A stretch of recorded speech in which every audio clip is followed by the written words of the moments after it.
So what exactly is ROE?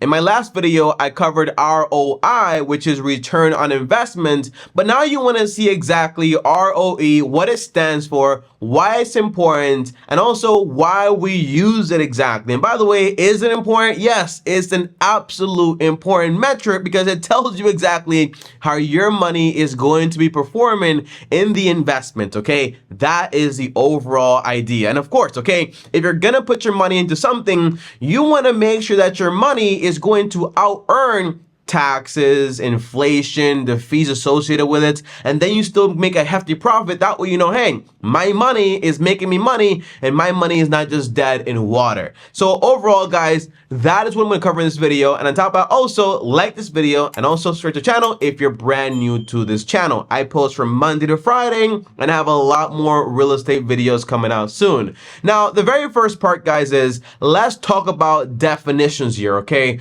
What exactly does ROE stand for? Well, it stands for return on equity. And the way I like to see it, right? Well, you know, the name says everything, right? The return on your equity. So equity, what exactly is it? Equity is the amount of ownership you have in an asset or in a thing, all right? That is the overall idea. That's the way I like to look at it. So if you were to buy, for example, a car that costs $10,000 per se, and you say, I'm gonna put down $5,000, then your equity, what you actually have in there, your actual ownership of this vehicle is going to be $5,000 or 50%. Now, if you bought an item, for example, for $1,000 and you put down 500 plus the fees were like $25, no, doesn't matter what the fees were, only your ownership in the actual item. So in that case, $1,000 cost, 50% is what you put down. Well, your equity is going to be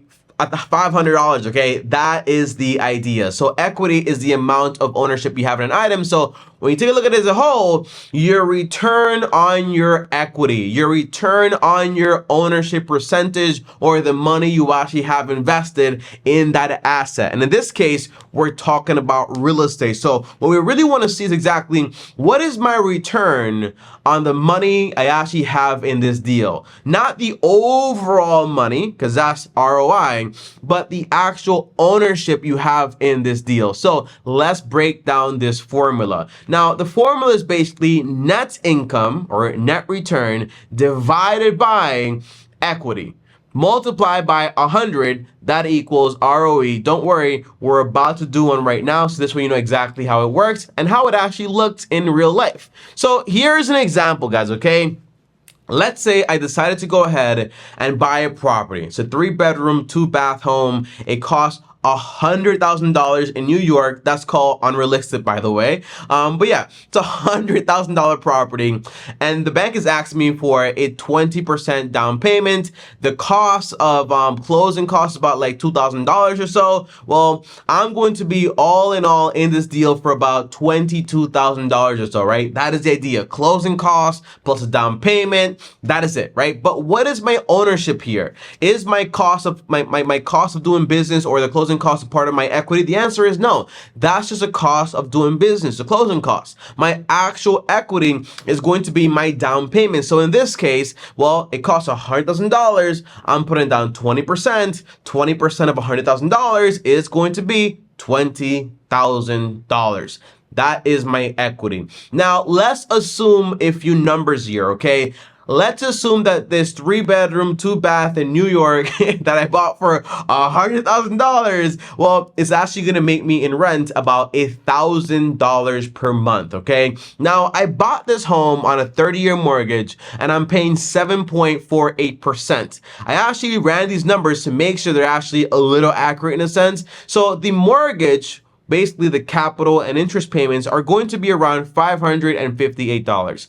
Let's assume taxes are going to be $66 per month, okay? Let's grab our phone here because we're talking about a lot of numbers here, so we're gonna need a calculator here, okay? So overall, per month, taxes are going to be $508. Well, mortgages. Taxes are gonna be $66, okay? On top of that, the insurance is going to be another $66 right here.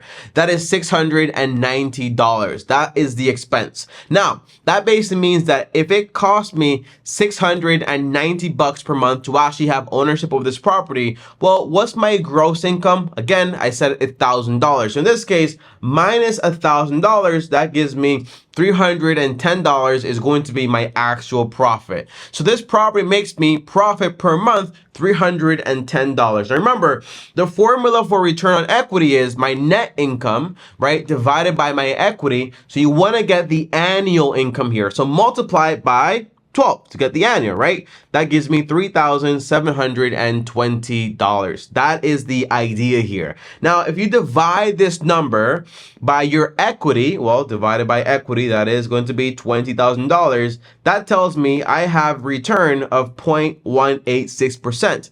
That's why we want to go ahead and multiply by 100 to get the actual percentage, not in decimal form. And that gives me 18.6%. So my equity, my $20,000 is making me around 18.6%. Now, why is this important? Well, I want to use this number to basically tell myself, hey, is this going to be a good investment or is it not a good investment? For example, let's compare it to something else, okay? So if I put my money in the stock market, I can make 10 to 11% just invest into the S&P 500 without any of the management stuff, right? So if I can make 10, 11% in the stock market, but this makes me 18.6% with, some hassle here and there because, real estate does cost some time and it's not just passive, things do happen, okay? But I would say this is a good investment. It's making me 18.6%. But let's say, for example, here's another equation.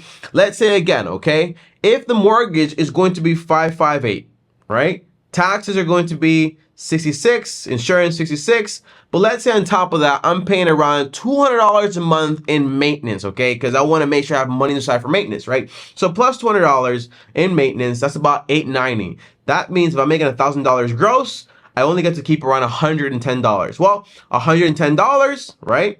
You want to find out the annual, so you can actually divide it. So $110 here, multiply by 12 to get my net income, because again, the formula is net income divided by equity multiplied by 100. That is a formula. Don't forget it. So that gives me 1320 divided by my equity of $20,000. Well, that tells me, hey, multiply by 100. I'm going to be making here on this deal around 6.6%. Is this good? The answer is no. It's pretty trash, right? Because inflation is like what, 3%?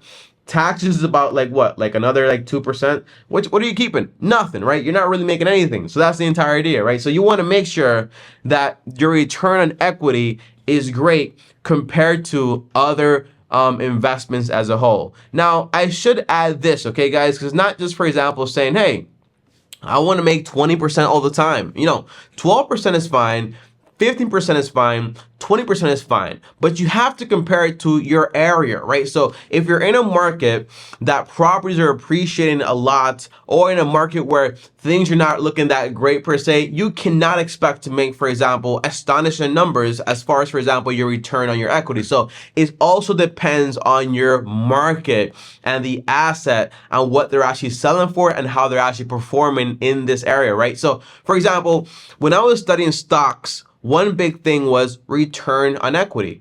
Now, in stocks, we call it stockholders' equity. And what we wanted to find out was basically, what is this company doing with the stockholders' equity? Is it performing correctly? So if I bought a stock where the equity return was basically 10% and the overall space, like the technology space, was like an average like 8%, I knew for a fact, hey, this company is making a lot more profit with this equity, right? But it's all based on the overall market. So if you're buying a home and you're performing at 15% or 18% when the average is about like 12 or 13%, you're doing great.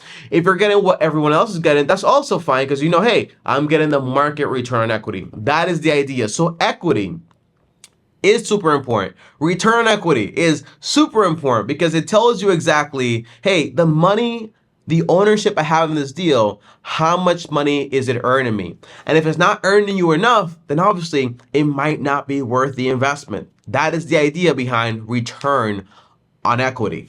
Now, obviously, there is one big factor here, okay?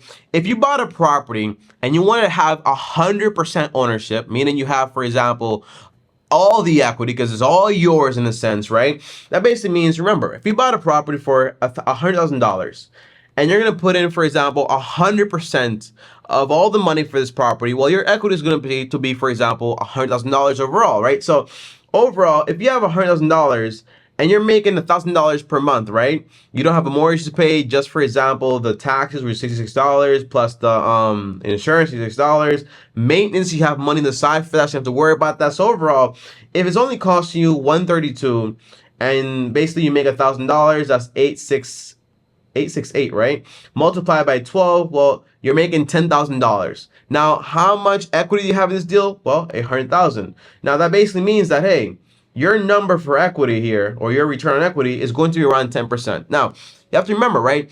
When you own something as a whole, your risk tends to go down as far as real estate because you're not using other people's money. When you use other people's money and you're basically using leverage, you expect a higher amount of return on equity because you're taking also a larger amount of risk. So it's very important you understand this. So as far as, for example, return on equity, when you have, for example, all cash in a deal, making 8 to 12% is appropriate. But when you're using other people's money, you want to make a lot more because you're also assuming a lot more risk. So don't forget that part too, okay? Now, that's not all, guys. Return on equity is super important, but you could buy a piece of real estate. Let's say the same example here, right? I have a $100,000 property. I put down 20%, right? I have 20% in equity. But let's say, for example, the property goes from being worth $100,000 to now being worth $150,000, okay? You only borrowed $80,000 for the deal. So now your equity goes from being, for example, $20,000 to being $70,000 because, hey, that extra money the property is worth now also becomes a part of your equity. But it also means, for example, if the property goes from being worth, for example, $100,000 to being worth $50,000, well, you might have like $20,000 in equity, but the overall value of the property also goes down. Now, the interesting thing is, guys, okay, if you have a property that went from being worth 100 to 150, well, in reality, you could cash out that because that is value in that property and use that money to buy another property, right? So equity is super important. It shows your ownership. The return equity shows how your money in this deal is actually performing, and that's also super important. As a whole, that is return on equity. And don't forget it, return on equity formula is basically my net income divided by equity multiplied by 100 gives me my return on equity, or for short, ROE. If you like this video, guys, comment down below equity so I know you made it all the way to the end of the video. On top up here is another video. Over here is my face, and as always, long-term team officially out.